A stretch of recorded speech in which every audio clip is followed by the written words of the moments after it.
Hi, this is Nathan. Welcome to the Wad Fam Chalk Pod.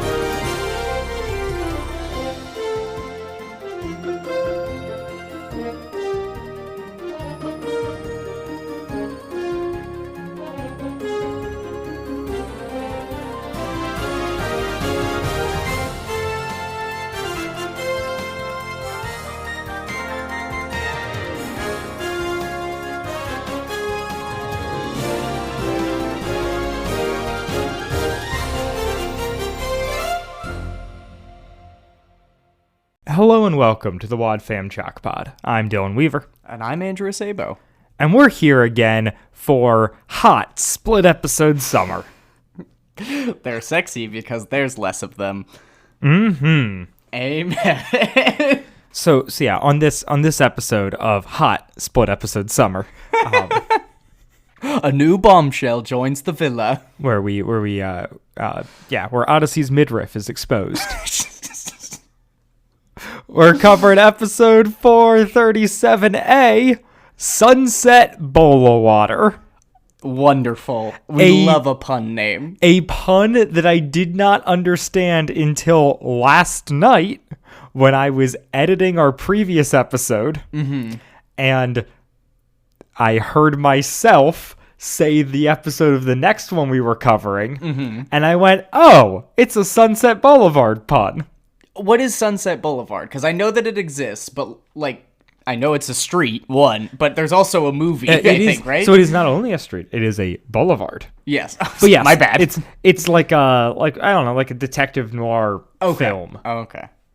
Wonderful. Okay, that makes so much more sense then. Right, I mean, yes. Yeah, because it also doesn't, I had no recollection of what this episode was other than remembering that there's an episode called Sunset Bowlawater, and I was assuming that was like the name of a fish or something, but no. No, it's just a joke in the title for... And nowhere else. No one? Like, I guess it's a joke for parents and for the writer, but I don't know. That seems like you're asking a lot of people. Right? Wow. Sorry, I'm just getting sidetracked looking at how widely praised Sunset Boulevard is. Oh, yeah. And the fact that It's one of those classics. It's over 90 minutes, though. I don't know. It's a little long for me. It's 110.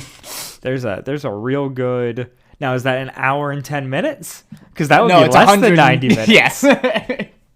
That's a joke from before the show. Thank you. The listeners are laughing so hard. There's a really good Letterboxd list that is all good movies under 90 minutes. Oh, sounds perfect for me. Mm-hmm. And for the listeners of this show, you should watch 90-minute movies. Yeah. I believe Francis Ha's like a 93, but Works most mumblecore are under 90 minutes. Oh, yeah. Comfortably. Some of them are under 60, which is wild that that's a movie. Works for me. Works as a movie in my brain. No, I agree. You got to get yourself some marriage material. Yeah. Marriage materials. Excellent. Okay. Sounds good. Also, repping a movie that is not available to watch anywhere. No, actually, Marriage Material is available to watch for free on Joe Swanberg's Vimeo. Whoa! And that's official. Love that. Like, the man uploaded his own movie to his own Vimeo and is not charging people for it. So, link in the show notes. It is under an hour. Perfect. You should just stop listening to this podcast and go watch that instead. Yeah, we don't pay attention to listen time. At least I don't. Oh yeah, no. I mean that's not even a real metric in podcasts. Yeah. I can see it for Spotify, but who cares? All right. So, So this is a Mandy episode. It is a Mandy episode. Our good friend Mandy Strauss. Beautiful friend, apparently. Strasberg? Stress is on the Strauss. Oh, okay. Strasberg. We start out. Well, I should say, okay. I should set the stage a little bit more. This aired March 4th. Mm-hmm. My dad's favorite joke of 2000. It's the only day that's a command. Yeah, and he loves March 4th. He loved saying that growing up. That one, and anytime seeing dolphins saying, I think they're doing it on purpose. those two But that's just great. the man lived off of. I don't think either of them are bad jokes, and I have used both. Even in doing this, I was referencing one of them, but yeah, it's very much his thing, and he's not that much of like a dad joke No, guy. he really isn't. It does kind of surprise me that he has that side of him. Part of why it's great. This is off of the album In Your Wildest Dreams, which is an album we have not talked about, I don't think, at all, but does have some stuff on it, including a cover in which Tom Riley lassos the Adventures in Odyssey logo. Love. And other things. Hearts around Connie and Eugene. Yeah, we'll cover that one someday. Is it a split episode? No, not as part of this. I mean, that's I Slap Floor right there. Oh, okay. Actually, Someday. the whole cover might be I Slap Floor. I'm not sure. But yeah, we will. Eventually an episode of our show will be lined up with April Fool's Day, and we can do I Slap Floor. Or maybe the April Fool's joke is that we just cover a different episode. Oh. And say it's I Slap Floor. Wow. Shout out to a couple weeks ago when I accidentally put the wrong title for the episode. Hey! Quality. I believe I called the Treasure Room Chain Reactions. It happens. All the other info was right, including episode number, track number, but I managed to call it Chain Reactions twice. Thanks to whoever emailed me to fix that problem. I'm thankful for you guys for keeping me accountable. That's what Christianity is all about. Yep.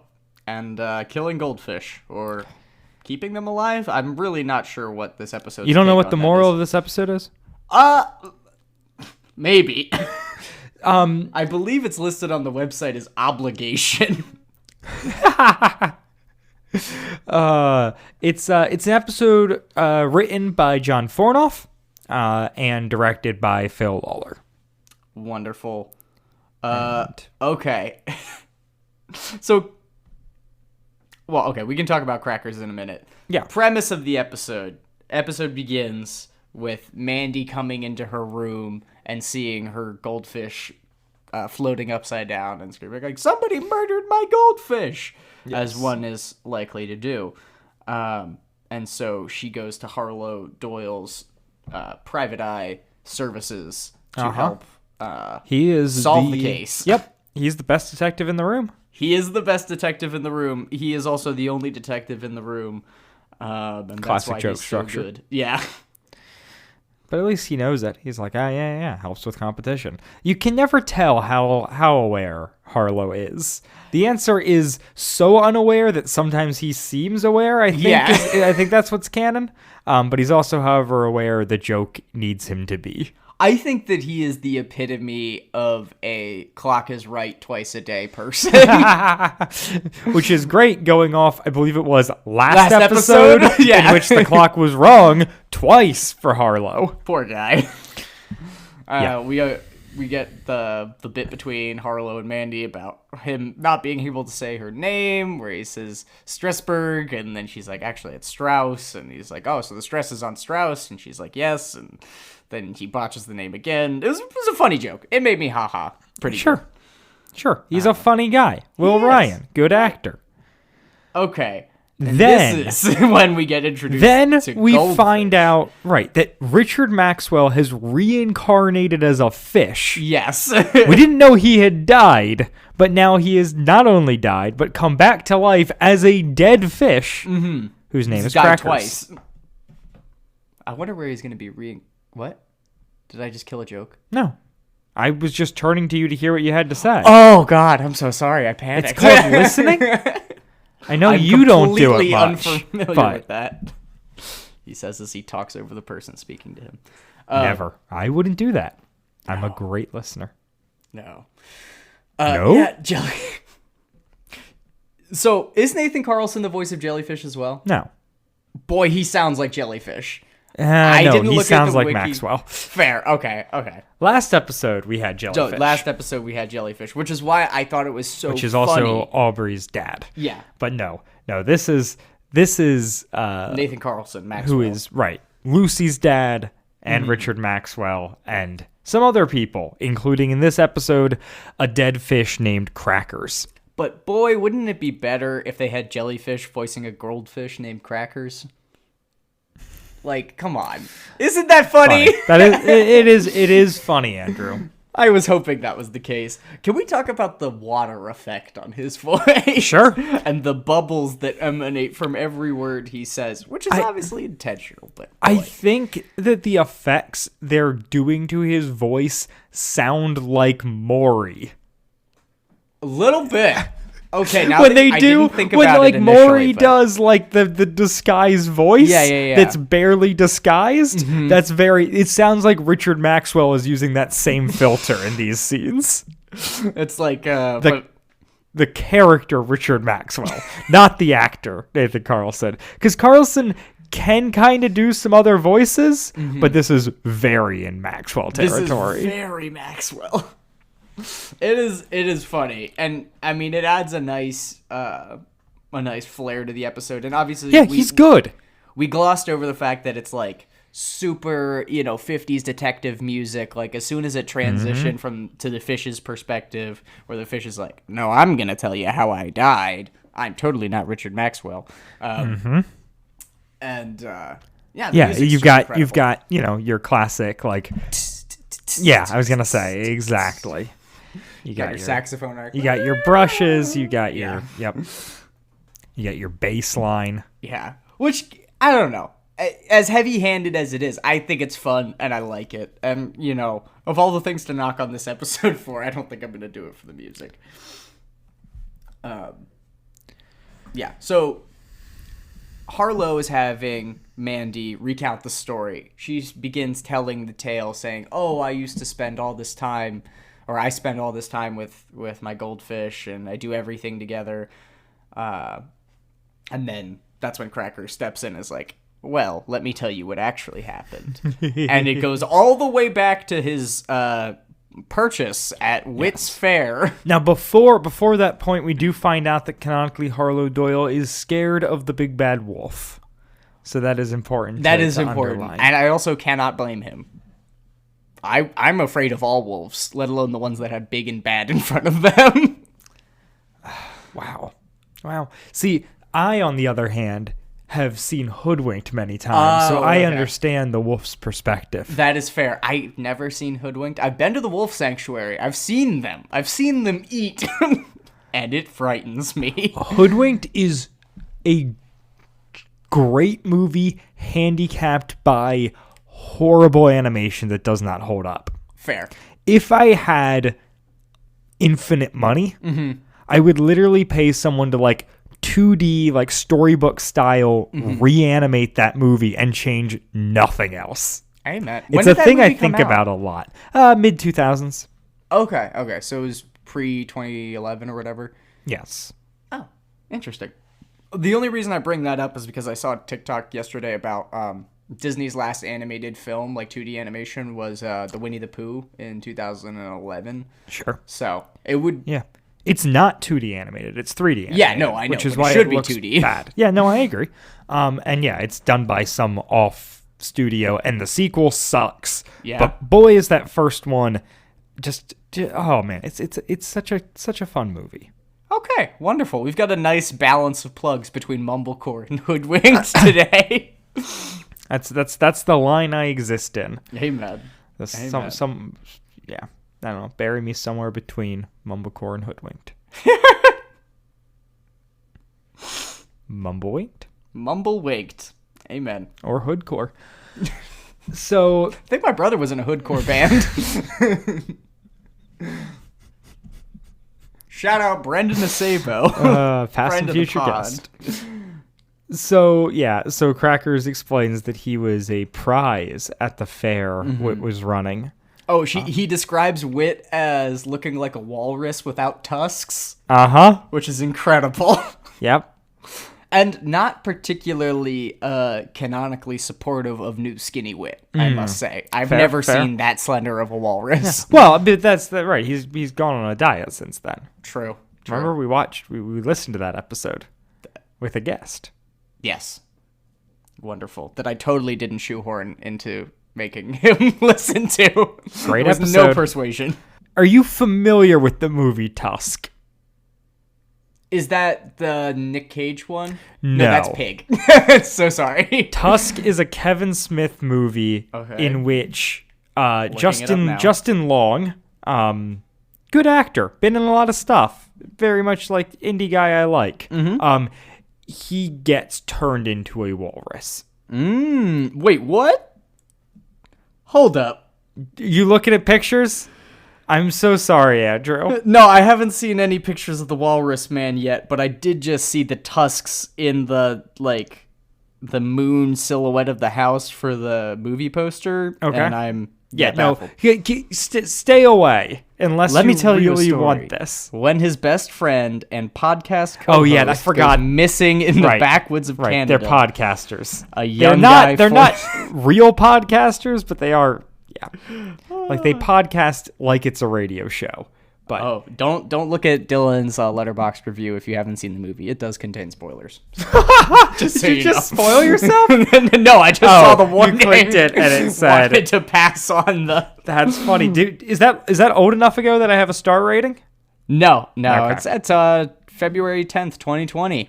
Okay, wow, that was right pre-pandemic. Look, nobody should watch Tusk. But if you're interested, it is out there, and so now you're aware. I'm just so intrigued by the concept of a podcaster being turned into a walrus. Yeah. Well, so John Avery Whittaker looks like a walrus, but hopefully he doesn't look like Tusk. I'm afraid to look to see what actual Tusk looks like. Yeah, no, that's correct. That will not be linked in the show notes. If you have the self-restraint, avoid that. Oh man, I can't wait for my movie plug of the. If you don't have the self-restraint, your name is Andrew. Amen.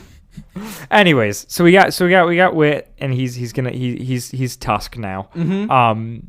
And he's running a fair. Eugene is running it with him. Eugene used to raise goldfish, apparently. Yeah, love that little tidbit. Good canon. And then no wonder he got passed around to so many foster homes. And then Crackers starts to wax poetic about the most attractive woman he's ever seen. Mandy is blonde, and Crackers is bashful. I mean, he is absolutely smitten like the kitten that terrifies him currently. Yeah, here. I'm so uncomfortable hearing the fish sexualize Mandy. Yes, like it's bizarre. Yeah, it's weird. The other fish sounds like an old man. Right. It would be too. It would be less weird if it wasn't like Nathan Carlson, and it wasn't like it's so much this shtick Maxwell of like again hitting on children. Right.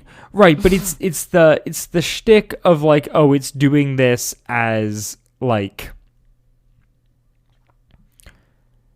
to like hyperbolize how good it was to make. Well, yeah, but it's doing an homage to the movie. Oh, okay. So like it's very much in that like noir detective, like we're gonna talk like this damsel came in, yada yada. Yeah, exactly.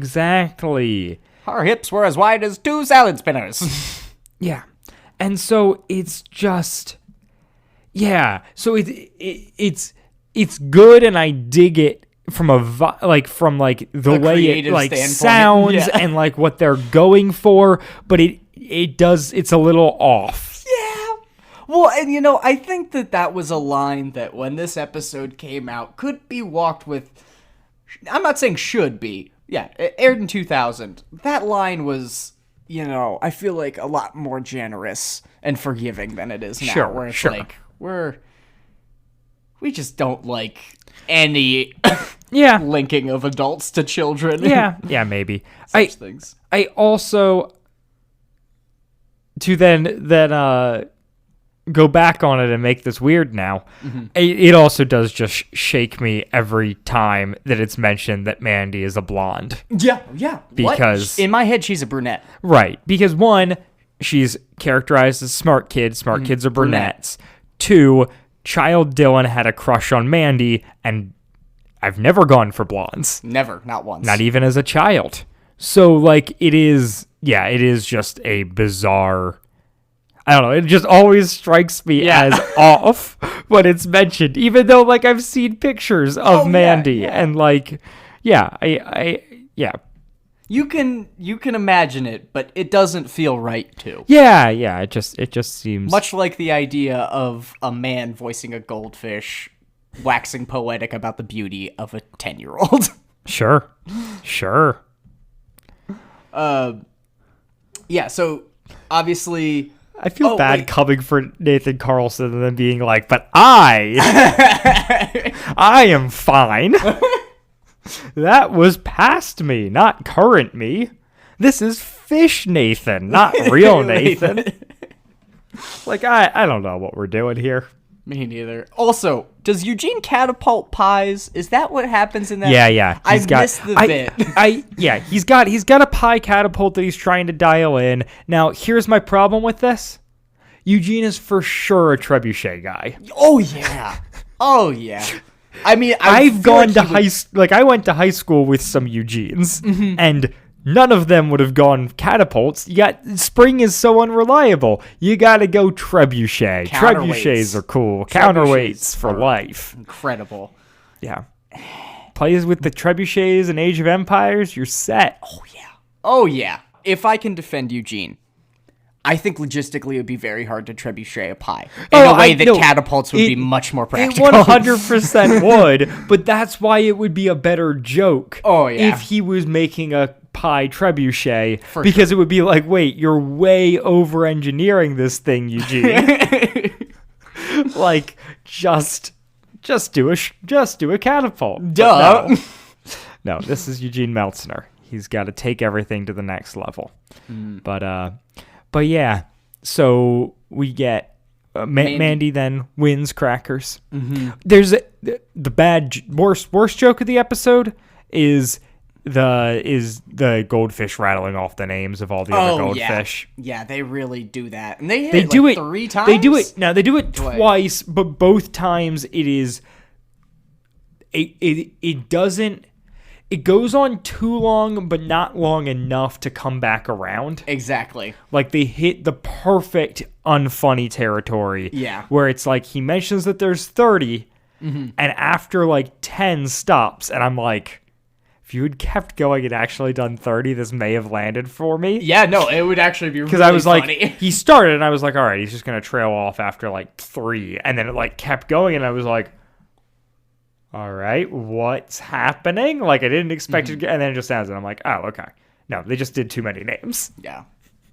I would think... Or make it 15 and do 15. Or make it 10 and do 10. Like, yeah, exactly. You have to make it 30 and then not be able to follow through on that. Because I don't think you should rattle off 30 names. Also, the joke works if it's the Lego Movie bit of the neighbor with all the cats. Oh, yeah. And it's like, you've got all the cats, and the names just become increasingly, like, absurd, and then come back around. Yeah. In a way that this, like, kind of tries to in the second go around of the bit, where they add, like, a couple new names, and like, oh, who's the new guy or whatever. But still, it doesn't land for me. No, and they're all just, like, generic human names. Like, Lawrence is one of them. Yeah. Which is a character on the show. Yep. And also not the name of, like, anybody. Would have been hilarious if it was, like, Beans, Lint, Manhole Cover. Sure. PetSmart. Right. PetSmart the fish. Yeah, exactly. You could have done random names. You could have made all the names, like... biblical? Or references in some way or another. Like, that could be fun. Like the previous episode with Beboff and... Oh, yeah. And whatnot. Like, you could have done a... Past Kids of Odyssey. Right. Which maybe is what they were going. I don't know. They did say Lawrence. Yeah. But... yeah, I don't know. It falls flat. And then Eugene explains how complicated it is to take care of a goldfish. Oh, right. And, the exact temperature, it's like 18.2 degrees Celsius. Because, of course, he's explaining it in Celsius to the child. And, yeah, Mandy's overwhelmed. Eugene gets flustered because he's like, oh, this Neanderthal. There's no way she can take care of a goldfish. Yeah. And then we cut back to the goldfish narrating, how wonderful everything is. He's got a friend. He's got a bowl with blue rocks in it, and a scuba diver friend named Dan, which I love. Would have been funnier if he named it Beans or Manhole Cover, as previously established. Sure. And he goes into more detail about how obsessed Mandy was with him at the beginning, and she took him everywhere. I think she took him to a baseball game. Is that implied? Yes. I think so. Baseball game. She also took him to bar mitzvahs. Yes. Which is the most important thing that we need to talk about. Ball games, barbecues, and bar mitzvahs. Which, cool. Alliteration? Big fan. Wild that, like, Odyssey is not a town with any people who are Jewish. No, certainly not. Like, it is, I'm like, I love this. I love this for Odyssey. That would be a great idea for, like, a fanfic spin-off thing of, like, the Jewish family of Odyssey or whatever. Yeah. Oh, my word. Because, yeah, it's like Seinfeld, but just dealing with the crazy crap that everybody else is doing. Sure. Like, and it's just, it's such a wild thing because it's like, right, she is Mandy's in the right age. Mm-hmm. And we do canonically know from the Living Nativity episode that there is the Odyssey synagogue. Yes, because they sent over some dreidels or whatever. But, like, it's just Odyssey. So funny. Odyssey is, as a town, is so Midwestern, so white, so Christian. Yeah. Like, the idea that they have, like, I love the idea that they have a Jewish population. Mm-hmm. This is the one time they ever, like, one of, like, in 900 some episodes, one of, like, 3 times they've given lip service to that as an idea. Which is criminal. It's right. It's so, yeah. Odyssey's putting out comics. They're running out of ideas. And I think it's time. Here's the thing. I don't want the Jewish character in Odyssey because I am terrified of what that would be. However, it's wild to just have it here as a joke, and then, like, we get, like, sound effects to go with it and whatnot, and it's like it just feels so outside the brand of Focus on the Family to have a passing remark about bar mitzvahs. Yeah. That I'm kind of amazed that it's here. Well, when it follows ball games and barbecues, I think it might have just been that. No, I understand that it's an alliteration thing. But also other B words. Yeah. Well, and it's the thing of we discussed this on the Andrew Taven episode. Mm-hmm. But there is a page on the wiki called Category Characters Who Are Jews, which is a list of 2 pages. One, please edit that. Please. The phrasing is bad. The fact that you have a list of Jewish people is well known to be a problematic thing. Yeah. Like, there's a whole ass movie about it. Yeah. Like, well, I mean that was a good list, but still, that list meant they survived. Never seen it. Don't spoil it. Good movie. Great movie. First movie to make Dylan cry. Really? Saw it alone in a theater with Nathan Haverstick, friend of the show. Love that. But yeah, and the 2 characters listed are Rabbi Meyer Abbott and Jesus Christ. Amen. Which is true. Not any of the other Old Testament people. Right, exactly. Jewish. Or any of the disciples. Yep. Or any other characters who could be in the show. Paul. Saul. Yeah, it's... Anyways, so I just needed to draw attention to, like, we don't List of Jews. Right. Bad. Yeah, that really bothers me on the wiki. Granted, last edited 2010. Yeah. But, like... Yeah. So I wanted to draw attention to it again because I'm horrible, and I felt like underlining that. But just in this whole idea of there being, of Mandy having Jewish peers who she could go to a bar mitzvah for, is absurd. I love it as an idea, but it is such an unexplored territory of the show and doesn't fit at all. Like, the show would be better if it did it well. Yeah. Like, that would be an improvement. But, like, it's not. Yeah. It's such a weird. And it goes. Yeah. Well, we can't allow religious pluralism. That's. Well, it's such a wild passing remark in this show. And it's, like, also, like, you got to think, like, kid goes to parents with question of what's a bar mitzvah? Yeah. Which, once again, cool that this show is bringing that about, but I can't imagine them wanting that. No, exactly. Like, especially in an episode about obligation. Mind you. Anyways, but back to the episode. Mandy clarifies that she was super careful not to overfeed crackers because goldfish notoriously killed by eating too much. But David, have you ever seen the pictures of the giant goldfish? I've seen pictures of giant goldfish. I don't know about but goldfish. Multiple foot long goldfish. No. Wait, what? No. Yes. I mean, okay. I'm aware that it exists because I understand that, like, a lot of stuff like that, when it's really small and it grows to fit its container. Right. So. It's not like they're supernatural, but it is.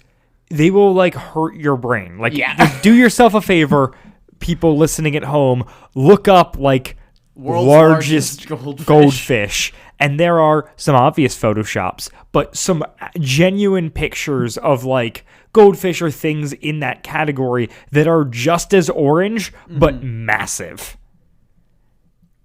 Goldfish the size of a football, weighed 4 pounds. That's insane. That is huge. What? That does not look.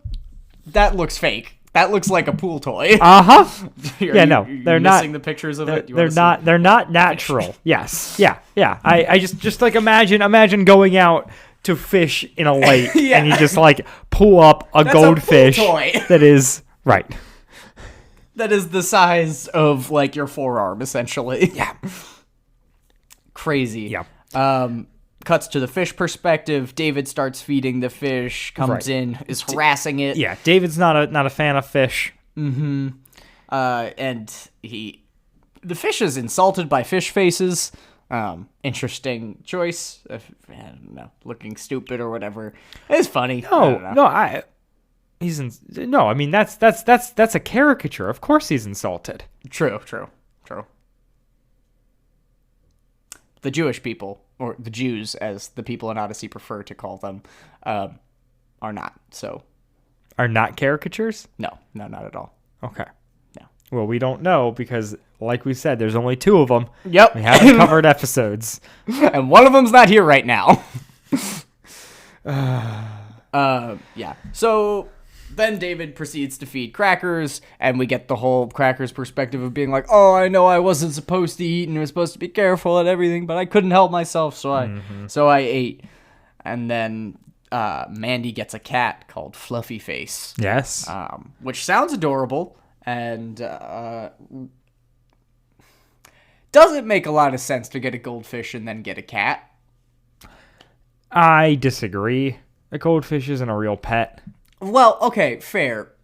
Yeah, but a goldfish is a houseplant that moves. It's taking me a minute to digest that take. I'm sorry. I've got some heartburn. Yeah, no, you're right. Okay. I'm not a fish person. I've never, we had, my older brother. I'm not a pet person. No, I'm not a plant person either. Yeah. Nothing living in this house but me and all the bugs. The demons in his head. Oh, yeah. Wow. Those 2. Get along real well. The goldfish and the demons. Yeah, okay. All right. I can accept that. But also it does feel like getting a hamster and then getting a cat and you're like, Yeah. isn't this just going to cause problems for the one you already have? Sure. Maybe. I don't know. Like I said, I don't see a hamster is like a living being. A goldfish is a plant that moves. Like, What? no, there's a very clear, I don't know. Okay. Like, we had multiple fish growing up Yeah. that were like in like, we had like this little like room that was kind of like not quite the hallway, but was in between the hallway and the bathroom. Yeah. At like my old house. A mud room. Yeah, but it was on the second floor. Oh, what? Yeah. Interesting. Yeah. But so there was, just this little kind of purposeless space, for lack of a better word. Only a door on one side, like kind of an extension of the hallway, but not quite. My Anyways, Instagram bio. Purposeless space. there you go. And there was, my mom had 2 fish there. Mm-hmm. And I was a child running around, and I it's a miracle I remember there were fish there. Never interacted with them. Don't remember when they died. That's fair. Like, they were just decoration. Yeah, they were just houseplants that move. Which, Right.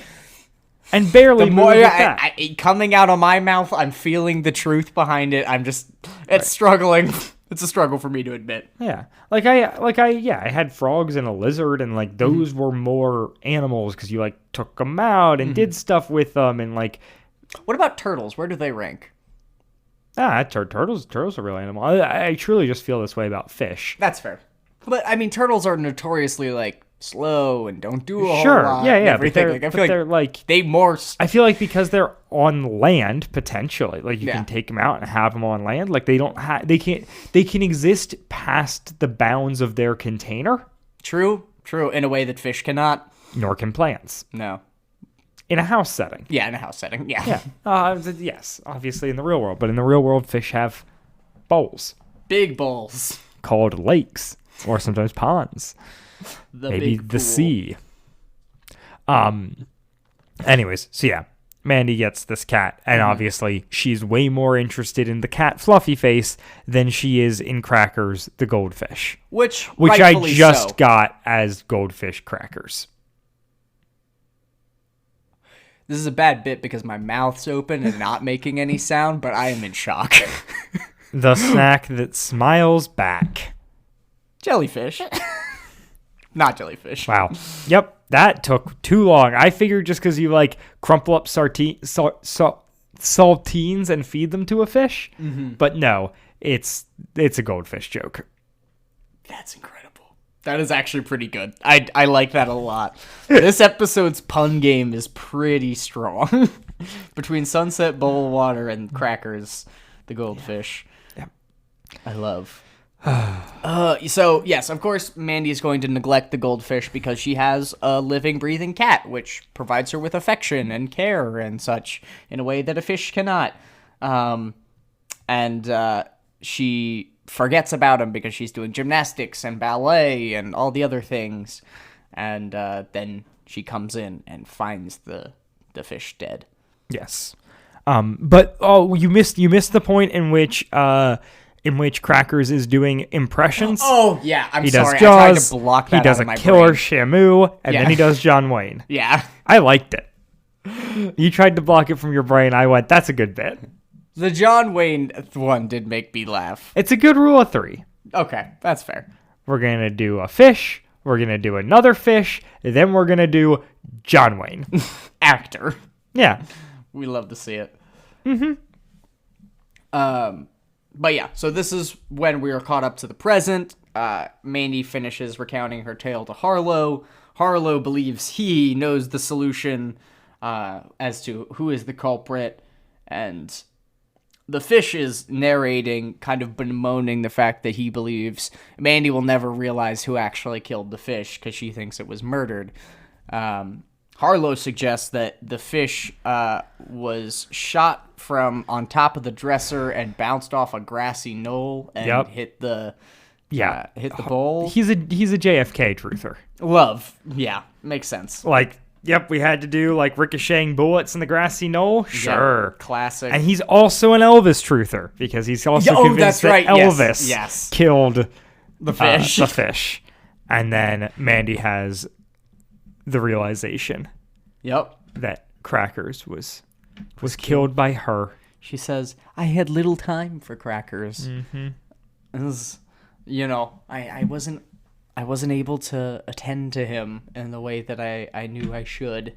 I was a bad owner, and she really does sound like very sad and remorseful in a way that like could totally relate to as a kid for all the times I had a plant or something that died or. Yeah. See, you're even equating them in your mind now. Yeah, no, that's fair. It's gonna be one and the same. Yeah, and then she flushes Crackers down the toilet, and he sounds. It's really annoying to me. Mm-hmm. It sounds so much like the classic Wit intro when he's going around the bowl. He's like, oh, and if he had just said, "Hold it," it would have been great. You mean hold it or hold on? We don't know. That's why I said it the way I did. So I don't have to land one way or another because I haven't spent the time to look into it and figure it out. But yeah, it would have been really great if he had done that little nod. But, it doesn't happen, and it's fine. And that ends the episode. Yeah. It's fun. It ends with a fish funeral flush. Yeah. It's great. That's the triple F. Yeah. Amen. F in the chat for the fish. Wait. Who says that it was a hard lesson, but it will stay with her? I think that's the fish before he gets flushed. Oh, okay. Is like bemoaning I think everything. Right. Sure. Is like, she's so beat up. This is a hard lesson for her to learn, but it'll stick with her. Yep. Which I'm like, okay, fair. Yeah. Yeah. I like this episode. It's, I think, very similar to Chain Reaction in that it's kind of got no point. Mm-hmm. It's mostly just a goof. Mm-hmm. It's a fun homage as opposed to like the Eternal Birthday, which I think like sucks all the fun out of a Groundhog Day concept. Yeah. This like does the whole film noir thing very like in a way that's enjoyable. Mm-hmm. Yeah. Well, and you get, Nathan Carlson, big guy, friend of Odyssey to come back and voice voice Crackers and give it that fun ambiance that is slightly creepy, but, wonderful nonetheless. Yeah. So, yeah. No, this is definitely going to be very high in my end of split summer rankings, I think. Speaking of which, our split summer rankings, I had an idea I would like to propose to you. And that is, not only should we rank them, I think we should pick which episode we would want to be a full episode. Oh, okay. But, that might be a different answer than what my number one is. Exactly. But I think it would be an interesting exercise to add. Yeah. So, I could be down for this. Yeah. Formulate your opinions and let us know what you're thinking. All right. Andrew, you have anything you want to plug? Well, Dylan plugged 3 movies already, so I'm going to plug one. But I am going to plug a movie. Marcel the Shell with Shoes On. It's a A24 movie starring Jenny Slate voicing a snail with shoes and a googly eye. It's delightful. Is Marcel a snail? No, it's a shell. It's just a shell with clay putty. You referred to him as a snail. Oh, he's just a shell. Yeah, that's fair. With a delightful googly eye. With a delightful googly eye and shoes. And if you want a teaser as to what you're getting into, watch the original Marcel the Shell with Shoes on YouTube. 4 minutes of just pure delight, and it's funny. But the movie itself, I could spend 30 minutes talking about how much I liked it and everything I took away from it. But it was just a really beautiful movie. Good for all ages. It's funny, but it's kid friendly. There's no language or any content in it. But as sitting in a room full of adults, I felt deeply moved by it, and I didn't feel like I was reaching down to a kid's level to find something. I felt like it was just a really valuable tale from the perspective of a shell for everybody. Sure. So Yeah, I look forward to watching it someday. yeah, would highly recommend. If you can't see it in theaters, definitely make sure you rent it or whatever when it gets to platforms. Yeah. Top notch. And there's 3 YouTube videos. So if you don't want to spend the money on the movie, just go on YouTube and watch all 3 Marcel the Shell videos. There you go. I'll link at least the first one in the show notes. Oh, thanks, buddy. You have to search the original. Otherwise, you just get the trailer. Look at that. Wild. Yeah, I am going to plug another movie. Okay, wonderful. Which was in listening to this episode and especially in talking to it, just was thinking a lot about the very good movie Brick. You've told me to watch this which movie before. is Rian Johnson, who directed a great Star Wars movie and also Knives Out. His first movie was a film noir set in a high school in which every character is acting straight, like playing it straight as though they are in the film noir, despite the fact that they are children. Is it Bricks with an exclamation point? No, it's just Brick. Just Brick. Just Brick, no S. Wow. Okay, 2005, Rian Johnson? Absolutely. Wonderful. And it's so good, but it has very much the same thing of like we are like children talking like not even adults, but like adults from the distant past, which is just really fun. Joseph Gordon-Levitt plays the lead, and it's such a good time. So if you're looking for something, watch Brick. Definitely. What's it? Looks like it's not available for streaming anywhere. Look, I'll put the link in the description, and depending on whenever you're listening to this, maybe it is. Or depending on what country you're in, maybe it is. So fingers crossed for Brick. Yeah. For all of our sakes. And with all that being said, we will see you folks next week to talk about The Long Way Home. Bye, guys. Bye.